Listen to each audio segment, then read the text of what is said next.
नमस्कार, मैं हूं मनोज माना। स्वागत है आपका हमारी खास पेशकश स्पेशल रिपोर्ट में। सोमवार यानी 22 जुलाई से बजट सत्र का आगाज हो गया है।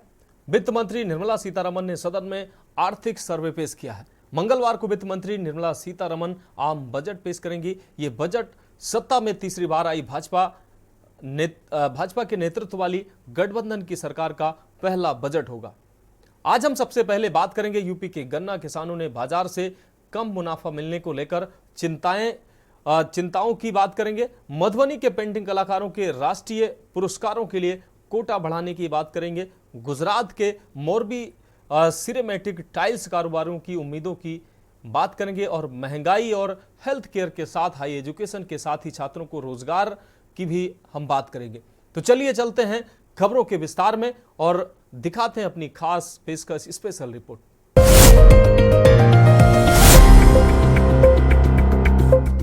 और स्पेशल रिपोर्ट में हम बात करते हैं सबसे पहले गन्ना किसानों के। यूपी के गन्ना किसानों ने बाजार से कम मुनाफा मिलने को लेकर चिंताएं जाहिर की हैं। उनका कहना है कि खेती में उन्हें खाद, डीजल, कच्चे माल पर काफी खर्च करना पड़ता है, जबकि बाजार में उन्हें लागत का सही दाम नहीं मिलता है। केंद्रीय बजट 2024 से गन्ना किसानों को बहुत उम्मीदें हैं। आपको बता दें, देश के बाकी राज्यों की तरह उत्तर प्रदेश के लखीमपुर में भी किसानों को सरकार से कई उम्मीदें हैं। गन्ना किसानों ने 23 जुलाई यानी मंगलवार को पेश होने वाले केंद्रीय बजट में काफी उम्मीदें कर रखी हैं। कच्चे माल की लागत में कमी और बाजार में गन्ने का सही दाम मिलने की उम्मीद ये किसान कर रहे हैं। ये रिपोर्ट देखिए। देश के बाकी राज्यों की तरह उत्तर प्रदेश के लखीमपुर खीरी में भी किसानों को सरकार से कई तरह की उम्मीदें हैं। गन्ना किसान 23 जुलाई को पेश होने वाले केंद्रीय बजट में कच्चे माल की लागत में कमी और बाजार में गन्ने का सही दाम मिलने की उम्मीद कर रहे हैं। गन्ना किसानों ने बाजार से कम मुनाफा मिलने को लेकर चिंताएं जाहिर की हैं। उनका कहना है कि खेती में उन्हें खाद, डीजल और कच्चे माल पर काफी खर्च करना पड़ता है, जबकि बाजार में उन्हें लागत का सही दाम नहीं मिलता। सरकार से यही उम्मीद करते हैं कि हमें गन्ना का मूल्य बढ़िया दे और हमें रेट बढ़िया मिले। हर एक चीज़ में लागत दुगनी कर दी है। जो हम लेने जाते हैं खाद, 5 डीजल, हर एक चीज़ का रेट 1.5 दूनी हो गया है। हमें वही पुराना रेट मिलता है। अब वो आज इस साल गन्ना बेचो, पिछले साल पैसा मिलता है, उससे हम क्या उम्मीद रखें। और हमें यही चाहते हैं कि जल्दी से जल्दी हमारा पैसा मिले और हमें बढ़िया मूल्य मिले। अरे हम लोग उम्मीद ये करते हैं कि गन्नों की हमें फसल अच्छी मिले, अच्छी कीमत दी जाए, टाइम से पेमेंट मिले हैं। हम लोगों का पेमेंट सालों हो जाता है, पेमेंट नहीं मिलता कभी हैं। कांटे पे घट बहुत होती है। बड़े बड़े काश्तकार जो माफिया लोग हैं, पर्ची बनवाते हो, यही समस्या है। खाद भी महंगी है, दवाइयाँ भी सब महंगी हैं। छोटे काश्तकार का गल्ला मंडी में लेबे में बिक नहीं पाता है, उसको बनिया लेते। यही समस्या है काश्तकार की कोई लाभ नहीं मिलती। सरकार से यही उम्मीद करते हैं कि ज़्यादा से ज़्यादा बजट जो है किसान को दिया जाए। गन्ने का रेट बढ़िया अच्छा जो है दिया जाए। महंगाई बहुत तेज़ से चल ही रही है, हर चीज़ पे महंगाई है। गन्ने का रेट जो है बढ़ नहीं रहा, वही रेट चल रहा है। 10-20 रुपये बढ़ाते हैं। और इधर लेबर की समस्या है, खाद पानी की समस्या है, डीजल महंगा है, बहुत ज़्यादा समस्या है। इसलिए जो है गन्ने का रेट कम से कम 500 रुपये होना चाहिए प्रति क्विंटल। कई किसान सरकार से सब्सिडी की मांग कर रहे हैं ताकि उपज का समय पर पेमेंट होने के साथ ही वे आजीविका को बनाए रख सकें। हम सर यही चाह रहे हैं कि गन्ने का रेट बढ़ जाए और जो है खाद और जो है दवाएं थोड़ा सस्ती मिलें। बहुत महंगाई छाई हुई है, बस इसी को लेकर जो है किसान चिंतित रहते हैं। हम लोगों को बड़ी दिक्कत होती है ना, खाद वाद नहीं मिल पाती समय से। किसानों को उम्मीद है कि वित्त मंत्री निर्मला सीतारमण मंगलवार को अपना लगातार 7वां बजट पेश करते समय इन मुद्दों को ध्यान रखेंगी और गन्ने की खेती को बढ़ावा देने के लिए कदम उठाएंगी। स्पेशल रिपोर्ट में अब बात करते हैं अगली रिपोर्ट की। केंद्रीय बजट 2024 में निर्मला सीतारमण मंगलवार को यह बजट पेश करेंगी। मधुबनी के पेंटिंग कलाकारों ने राष्ट्रीय पुरस्कारों के लिए कोटा बढ़ाने और बेहतर मुनाफे के लिए नया प्लेटफॉर्म बनाने की मांग की है। बजट से उम्मीद लगाकर बैठे फेमस मधुबनी पेंटिंग से जुड़े लोगों ने भी अपनी कई मांगे रखी हैं। कलाकार इस पेंटिंग बाजार पर बिचौलियों के हावी होने से नाराज हैं। कलाकारों की मांग है कि उनकी पेंटिंग को दूसरे राज्यों में भी प्रदर्शित करने के लिए कोई प्लेटफॉर्म या बड़ा बाजार मुहैया कराया जाए ताकि उन्हें ज्यादा मुनाफा हो सके। ये रिपोर्ट देखिए। इस महीने की 23 तारीख को मोदी सरकार अपना बजट पेश करने जा रही है। ऐसे में बिहार की फेमस मधुबनी पेंटिंग से जुड़े लोगों ने भी अपनी कई मांगे रखी हैं। हाल ही के दिनों में मधुबनी पेंटिंग ने वैश्विक मंच पर अपनी अलग पहचान बनाई है। जो पेंटिंग पहले मिट्टी की दीवारों तक ही सीमित थी, वो अब साड़ियों, दुपट्टों, पर्स और दूसरी सजावटी चीजों पर भी बनाई जा रही है। लेकिन कलाकार इस पेंटिंग बाजार पर बिचौलियों के हावी होने से नाराज हैं। कलाकारों की मांग है कि उनकी पेंटिंग को दूसरे राज्यों में भी प्रदर्शित करने के लिए कोई प्लेटफॉर्म या कोई बड़ा बाजार मुहैया कराया जाए, ताकि उन्हें ज्यादा मुनाफा मिल सके। पहले रेट घर पे आता था तो यहाँ मिनिमम प्राइस था ये 22-30 का 2000। अब जो ये बिचौलिया से कर दिया, हम लोगों से 1000, 1500, 1200 में ले जाते हैं, उनको 5000, 10,000 में आराम से वहाँ दिल्ली हाट वहाँ का प्लेटफॉर्म है पेंटिंग का, तो वहाँ उस रेट में बेच लेते हैं वो लोग। इसके अलावा पेंटिंग कलाकारों ने राष्ट्रीय पुरस्कारों के लिए कोटा बढ़ाने और राज्य में टूरिस्ट स्पॉट बढ़ाने की भी मांग की है, जहां पर वे अपनी पेंटिंग बिना बिचौलिए के डायरेक्ट बेच सकें।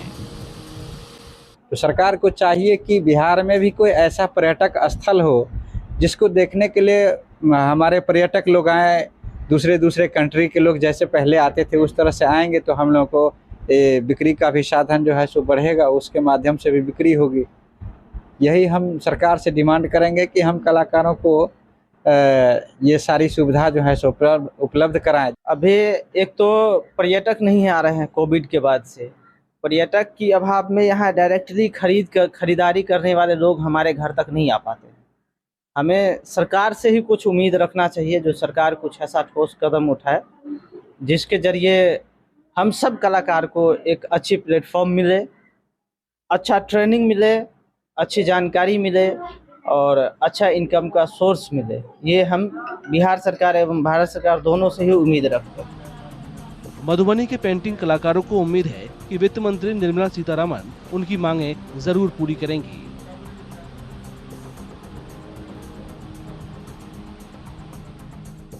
स्पेशल रिपोर्ट में आप बात करते हैं अगली अहम खबर, अगली अहम रिपोर्ट की। गुजरात का मोरबी सिरेटिक टाइल्स का हब है गुजरात, लेकिन वहां का यह उद्योग राजस्थान पर निर्भर है, क्योंकि 70% सिरेमिक टाइल्स बनाने के लिए कच्चा माल जो है वो मिनरल पाउडर, दाना, lumps, marble slurry, china clay मिट्टी राजसमंद से जाती है। राजस्थान से रोजाना 13,000 टन कच्चा माल गुजरात के मोरबी में भेजा जाता है। सिरेमिक उद्योग निर्यात के माकूल नीतियों की उम्मीद कर रहा है। कारोबारियों का कहना है कि निर्यात बढ़ने से विकास तेजी से होगा। सरकारी आंकड़ों के अगर बात करें तो सरकारी आंकड़ों के अनुसार वित्तीय वर्ष 2022-23 में गुजरात के सिरेमिक क्षेत्र का निर्यात 15,000 करोड़ रुपए से अधिक हुआ है।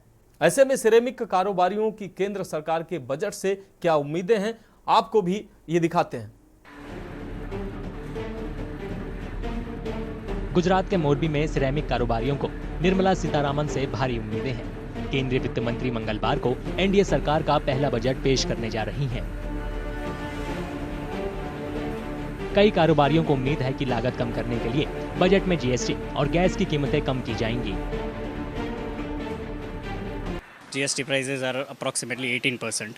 तो आज पूरा सिरामिक का प्रोडक्शन को हम लोग जब एनालिसिस करते हैं तो वहाँ पे मैक्सिमम हमारा जो बजटिंग रहता है या प्रोडक्शन कॉस्ट रहती है उसमें मेजर पोर्शन है वो गवर्नमेंट के थ्रू हैंडल्स है। तो वहाँ पे हमको अगर बेनिफिट्स मिले, कुछ भी सब्सिडीज़ हो या रिबेट स्ट्रक्चर्स में कुछ हो, सोलर्स को प्रमोट कर रही है या विंड एनर्जीज को प्रमोट कर रही है, तो कंपनीज को काफ़ी सारा बेनिफिट होगा। गुजरात गैस द्वारा गैस के भाव में बढ़ोतरी की गई है 2 रुपये की। तो ये 2 रुपये के हिसाब से हमारे पर दिन दैनिक अगर हम गिनती करें तो 80 लाख रुपये का हमारे ऊपर बोझ बढ़ गया है। तो हमारी गुजरात गैस के दरख्वास्त है कि अभी सिरेमिक उद्योग बहुत मंदी में चल रहा है और एक्सपोर्ट में ऑर्डर भी है नहीं, डोमेस्टिक में मंदी चल रही है। तो हमारी मांग है कि जो भाव की बढ़ोतरी की है वो वापस ली जाएगी। सिरेमिक उद्योग निर्यात के लिए माकूल नीतियों की उम्मीद कर रहा है। कारोबारियों का कहना है कि निर्यात बढ़ने से विकास तेज होगा। गवर्नमेंट की जितनी भी पॉलिसीज़ होती है, जैसे एक्सपोर्ट्स के लिए एंटी डंपिंग ड्यूटीज़ के रिगार्डिंग जो भी नॉर्म्स होते हैं, हम तो यही चाहते हैं कि नॉर्म्स इतने ज़्यादा लिबरल हो कि हमारे लिए एक फेवरेबल सिनेरियो बन जाए। इंडिया जो है रेस्ट ऑफ द वर्ल्ड से इस तरीके से एक्सपोर्ट्स के रिगार्डिंग टाइप्स करे कि हम लोग जो है वो एक्सपोर्ट्स के लिए ज़्यादा से ज़्यादा अपॉर्चुनिटीज़ ओपन हो जाए और बल्क में हम लोग जो प्रोडक्शंस करते हैं उसमें हम लोग इंडिया से जो है वो मैक्सिमम एक्सपोर्ट कर पाएँ। मोरबी सिरेमिक मैन्युफैक्चरर्स एसोसिएशन ने मांग की है कि उन्हें एमएसएमई सेक्टर में शामिल किया जाए ताकि उन्हें सरकारी योजनाओं का फायदा मिले। मोरबी का इंडस्ट्री है वो मीडियम स्केल में ज़्यादा इंडस्ट्री आती है, तो हमारी ये बजट के अंदर मीडियम स्केल को भी ये जो एमएसएमई जो रूल्स 15 जो पेमेंट रिकवरी वाला है उसमें मीडियम स्केल वाले इंडस्ट्री को भी साथ में जोड़ा जाए, इसी हमारी ये बजट के अंदर मोरबी उद्योगकारों की डिमांड है। सिरेमिक उद्योगपतियों को उम्मीद है कि बजट में उनकी मांगें पूरी होंगी। केंद्रीय वित्त मंत्री निर्मला सीतारामन इस महीने 23 तारीख को लगातार 7वीं बार बजट पेश करने जा रही हैं। तो स्पेशल रिपोर्ट में वक्त एक ब्रेक का है और ब्रेक के बाद अगली रिपोर्ट की बात करेंगे।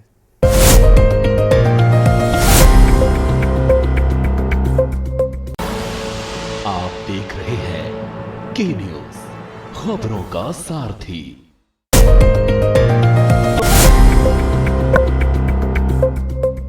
तो स्पेशल रिपोर्ट में एक बार फिर से आपका स्वागत है।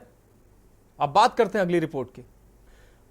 अगली रिपोर्ट की। आम आदमी को उम्मीद है कि बजट में उन्हें राहत मिलनी चाहिए। आम जनता को राहत देने के लिए सरकार को महंगाई, हेल्थ केयर के बढ़ते खर्च में कंट्रोल करना होगा। केंद्र सरकार इस महीने 23 जुलाई यानी कि कल बजट पेश करने जा रही है। ऐसे में पंजाब के अमृतसर में रेस्तरां मालिकों को भी इस बजट से काफी उम्मीदें हैं। रेस्तरां मालिकों का कहना है कि सरकार बढ़ती महंगाई को कंट्रोल करेगी। बजट से रेस्तरां मालिकों को क्या उम्मीदें हैं, आपको दिखाते हैं। केंद्र सरकार इस महीने 23 जुलाई को बजट पेश करने जा रही है। ऐसे में पंजाब के अमृतसर में रेस्तरां मालिकों को भी इस बजट से काफी उम्मीदें हैं। रेस्तरां मालिकों का कहना है कि सरकार बढ़ती महंगाई को कंट्रोल करेगी। ज्यादातर रेस्तरां मालिक सरकार से पेट्रोल, डीजल और एलपीजी सिलेंडर के रेट कम करने की मांग कर रहे हैं ताकि उनके कुछ खर्चे कम हो सकें और वो ग्राहकों को इसका बेनिफिट दे पाएं। रियायत तो ये देनी चाहिए कि पहले तो पेट्रोल की कीमत कम होनी चाहिए, जहाँ से सारा एक्सपेंस शुरू होता है, जहाँ पे महंगाई शुरू हो रही है वहाँ पे इतना महंगा सिस्टम चल रहा है। पेट्रोल का रेट 40, 50, 60, 70, 80, 90, 100 के पास पहुँच गया और डीजल के बाद पहले अब लोग डीजल की गाड़ी खरीदते थे, अब तो सेम ही हो गया, पेट्रोल और डीजल सेम चल रहे हैं। जो सरकार की ओर से बजट आ रहा है, सबसे पहले तो उनको डीजल और पेट्रोल पे ध्यान देना चाहिए, जिसके कारण सारी महंगाई बढ़ती है। और दूसरी बात तो ये जो हम सिलेंडर यूज करते हैं, कमर्शियल और चाहे जो सा भी हो, उसका रेट कम होना चाहिए। उसका रेट बहुत ज़्यादा बढ़ गया है और अगर हमको कोई बेनिफिट होगा आगे, हम भी ग्राहक को कुछ बेनिफिट दे पाएंगे, रेट कम कर पाएंगे कुछ आगे से। हम पूरा पे करते हैं टैक्स, प्रॉपर्टी टैक्स, जीएसटी वगैरह सब, और सरकार को भी हमको कुछ बेनिफिट देना चाहिए ना। आइसक्रीम पार्लर चलाने वाले संदीप कुमार का कहना है कि जीएसटी रेट को सभी रेस्तरां पर एक समान किया जाए, अलग अलग ना वसूला जाए। जो बजट इस बार आने वाला है, जिस हिसाब से बीजेपी को सीटें मिली हैं, उसी हिसाब से तो यही नोटिस होता है कि इस बार जो बजट आएगा वो सॉफ्ट आएगा। इसमें मिडिल क्लास, लोअर क्लास के लिए कुछ ना कुछ बेनिफिट जरूर मिलेंगे। कहना यही चाहेंगे कि जो टैक्स का स्लैब है वो सिंपल किया जाए, जो सभी के लिए एक जैसा ही हो। जैसे कहीं पे 5% है, कहीं 9 है, कहीं 12 है, कहीं 18 है। अब हमारा आइसक्रीम पार्लर है, हमारे आइसक्रीम पार्लर पे 28% टैक्स है, जो कि सभी स्लैब में सबसे ज्यादा है। केंद्रीय वित्त मंत्री निर्मला सीतारामन लगातार अपना 7वां बजट पेश करने जा रही हैं। ऐसे में रेस्तरां मालिकों को उम्मीद है कि सरकार फास्ट फूड इंडस्ट्री के विकास के लिए कुछ जरूर सोचेगी। केंद्रीय वित्त मंत्री निर्मला सीतारमण इस बार लगातार अपना 7वां बजट पेश करेंगी। ऐसे में छात्रों को भी उम्मीदें हैं। सरकार हाई एजुकेशन के साथ ही छात्रों को रोजगार के मौके बढ़ाने पर भी फोकस करेगी। छात्र 0% इंटरेस्ट रेट पर एजुकेशन लोन की भी मांग कर रहे हैं। कश्मीर में छात्रों को फीस के कम होने और स्कॉलरशिप बढ़ने की उम्मीद है। ये रिपोर्ट देखिए। इस महीने 23 जुलाई को पेश होने वाले केंद्रीय बजट से कश्मीर के छात्रों को भी काफी उम्मीदें हैं। कश्मीरी छात्र चाहते हैं कि सरकार फीस के बोझ से उनके परिवार को कुछ राहत दे। छात्रों का कहना है कि बढ़ती फीस और घटती स्कॉलरशिप की वजह से उन्हें और उनके परिवार को काफी दिक्कतों का सामना करना पड़ता है। ऐसे में उन्हें उम्मीद है कि सरकार अपने बजट में बेहतर शिक्षा और स्कूल फीस को कम करने पर फोकस करेगी। एज अ स्टूडेंट अगर मैं कहूँ, budget should be more used for government college and schools, तो वहाँ पे इंफ्रास्ट्रक्चर और फी स्ट्रक्चर जो होगा वो उसमें थोड़ी इम्प्रूवमेंट लानी पड़ेगी। एज अ फी स्ट्रक्चर मतलब फ़ी कम होनी चाहिए for people, so that education सबको मिलनी चाहिए। और मतलब जो विलेजेस वगैरह में रहते हैं, जो रूरल एरियाज़ में उधर रहते हैं, तो उनके लिए स्कॉलरशिप्स भी होनी चाहिए ताकि एजुकेशन उन सबको मिल सके। छात्रों को उम्मीद है कि हाई एजुकेशन सेक्टर के लिए भी बजट में प्रावधान किया जाएगा। इसके अलावा दूर दराज के इलाकों में ज्यादा स्कूल कॉलेज बनाने की मांग पर भी सरकार विचार करेगी, ताकि उन्हें पढ़ाई के लिए अपने गांव से दूर शहर का रुख ना करना पड़े। स्टूडेंट जिन्होंने ड्रॉप कर चुके हैं, मतलब जिनके 500 प्लस या 600 तक मार्क्स आ चुके हैं, तो उनके लिए गवर्नमेंट को पॉलिसीज़ लानी चाहिए कि उनको मतलब कि अगर वो इधर आके कोचिंग कर रहे हैं तो उनको 50% या 60% कंसेशन मिले, बल्कि ताकि वो क्या बल्कि जो और ऐसी वैसी होनी चाहिए कि ताकि जो गरीब बच्चा है, बल्कि जिसको इतना नहीं है कि वो 2 लाख भर के या क्या कर सके, ये कोचिंग कर सके, वो उसके लिए भी गवर्नमेंट को पॉलिसीज़ लानी चाहिए कि वो 10-20 हज़ार में ताकि कोचिंग कर सके। और जो बच्चे मतलब कि ड्रॉपर्स हैं, उनके लिए गवर्नमेंट को चाहिए कि उनको दूसरा मौका साल में ही दिया जाए। छात्र 0% इंटरेस्ट रेट पर एजुकेशन लोन की भी मांग कर रहे हैं। उनका कहना है कि मौजूदा ब्याज दरें काफी ज्यादा हैं, जिसे वहन कर पाना कई परिवारों के लिए मुश्किल है।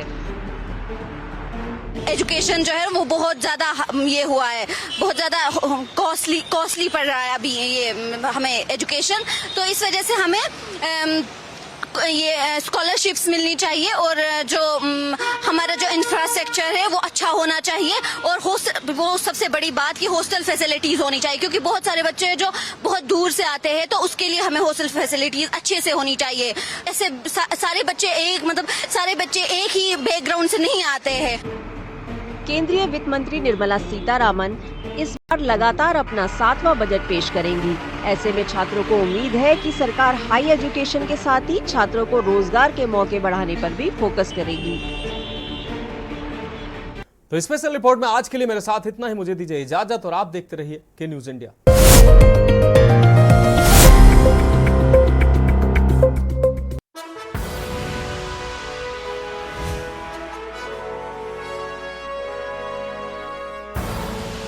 आप देख रहे हैं के न्यूज, खबरों